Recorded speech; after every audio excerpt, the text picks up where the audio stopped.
నిజాం కాలంలో మన భాగ్యనగరం ప్రశాంతంగా ఉండేది. ఎక్కడ చూసినా పచ్చని చెట్లు. కానీ ఇప్పుడు ఆ పరిస్థితే లేదు. ఏటేటా పెరుగుతున్న ఉష్ణోగ్రతలు, వాహనాల కాలుష్యంతో హైదరాబాద్ మరింత డేంజరస్గా మారుతోంది.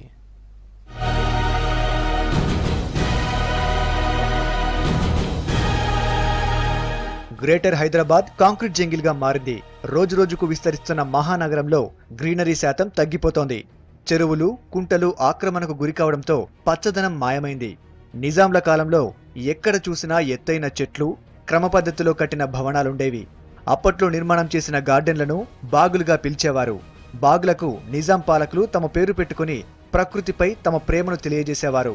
బషీర్బాగ్, కుందన్బాగ్, లలితాబాగ్, ముసారంబాగ్, కిషన్ బాగ్, బాగంబర్పేట్ ఇలా ప్రతి బాగ్ ముందు తమ పేరు పెట్టుకున్నారు. 400 సంవత్సరాల చరిత్ర గల హైదరాబాద్ నగరంలో ఒకప్పుడు మంచి మంచి ట్యాంక్స్ అంటే నీటి కొలన్లు, చెట్లు ఇవన్నీ ఉండేటి. తర్వాత బాగ్ అంటే హిందీలో ఒక గార్డెన్ అన్నమాట. ఆ పేర్లు కూడా అక్కడ అట్లాగే ఉండేటి అన్నమాట. బషీర్ బాగ్, ముసారాం బాగ్, బాగంబర్పేట్ అని ఈ మాదిరిగా ఉండేది. ఈ సందర్భంలో సరైన ప్రణాళిక లేక ఆ వస్తున్న జనాభాకు తగ్గట్టుగా, పెరుగుతున్న జనాభాకు తగ్గట్టుగా ఇక్కడ ఫెసిలిటీస్ చేయలేదు. గ్రేటర్ హైదరాబాద్లో గ్రీన్ ట్రీస్ పై బెంగళూరుకు చెందిన సంస్థ నిర్వహించిన సర్వేలో ఆసక్తికరమైన విషయాలు బయటికి వచ్చాయి. గ్రీన్ ట్రీని పెంచడానికి జీహెచ్ఎంసీ, హెచ్ఎండిఏలో స్పెషల్ వింగ్లను ఏర్పాటు చేసింది ప్రభుత్వం. అయినా అధికారులు పట్టించుకోలేదని తెలుస్తోంది.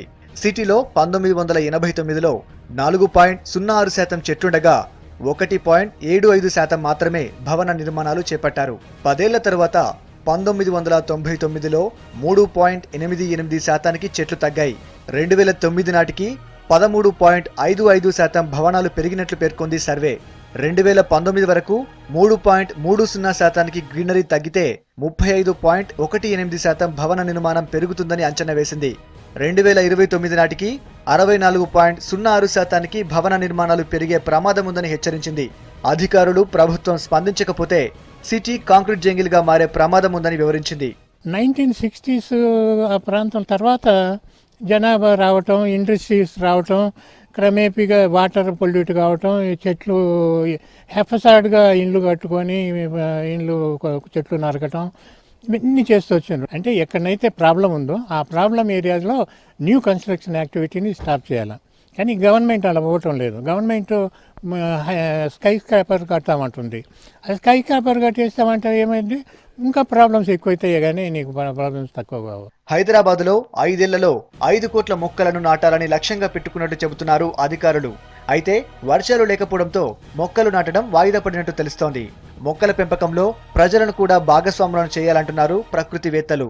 ఆ గ్రీన్ కవర్ అన్నది దినదినానికి తగ్గిపోతూ ఉంది. ఈ కట్టినటువంటి ఏరియా ఏదైతుందో అది పెరుగుతూ ఉంది. వచ్చే ఇంకో 15 సంవత్సరాల లోపల హైదరాబాద్ లోపల ఎక్కువ ప్రదేశము ఈ యొక్క కన్స్ట్రక్షన్ దాని కిందనే ఉండిపోతుందన్న రిజల్ట్స్ వస్తూ ఉన్నాయి. ఈ జిహెచ్ఎంసీ వాళ్ళు కూడా కొన్ని కోట్ల మొక్కలు మేము ఇక్కడ నాటుతాం, అక్కడ నాటుతామని చెప్పడం జరిగింది.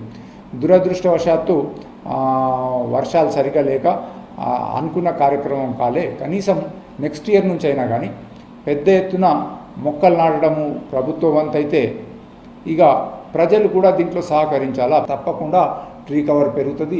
ఈ ట్రీ కవర్ పెరిగిన నాడే హైదరాబాద్ లోపల గాలి కాలుష్యం తగ్గుతుంది, శబ్ద కాలుష్యం తగ్గుతుంది, టెంపరేచర్ కూడా తగ్గుతుందన్నమాట. సో దీని మీద పెద్ద ఎత్తున కార్యక్రమాలు తీసుకోవాల్సిన అవసరం ఉంది. భవిష్యత్తు తరాలకు ముప్పు రాకుండా హైదరాబాద్లో చెట్ల పెంపకంపై ప్రభుత్వం ప్రత్యేక ఫోకస్ పెట్టాలంటున్నారు పర్యావరణవేత్తలు.